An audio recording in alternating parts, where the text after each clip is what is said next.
Louise, on parle de plus en plus de développement ou d'apprentissage intégré au travail. C'est quoi ta perspective par rapport à ça? Qu'est-ce que c'est exactement?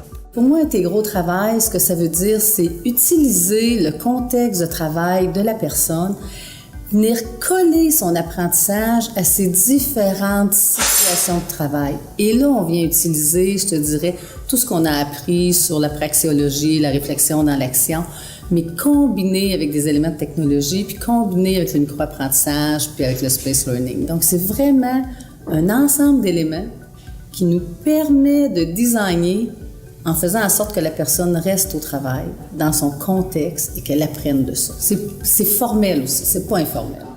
Le plus grand bénéfice que tu dirais, là, l'ajout de vraiment d'avoir une approche intégrée au travail, là, si tu avais à donner un ou deux bénéfices importants, ce serait quoi de cette approche-là comme tendance? Comme tendance? Bien, les coûts, hein? Évidemment. Tout le monde cherche à moins sortir les gens de leur travail. Dans le contexte de restrictions budgétaires, on essaie de diminuer nos coûts de formation, nos coûts de développement. Ça, on ne peut pas passer à travers. Puis, on a eu à le faire dernièrement, tu te souviens, à faire tout le calcul. Fait que c'est sûr qu'on voit une différence. Mais pour moi, le plus grand bénéfice, là, c'est dans la rétention.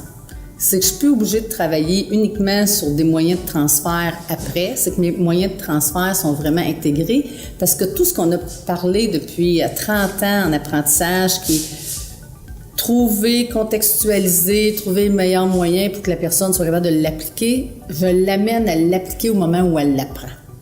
Fait que c'est là, pour moi, le plus grand bénéfice. Donc, l'intégration. On peut voir une tendance importante les prochaines années. Moi, je pense que c'est la tendance avec la personnalisation.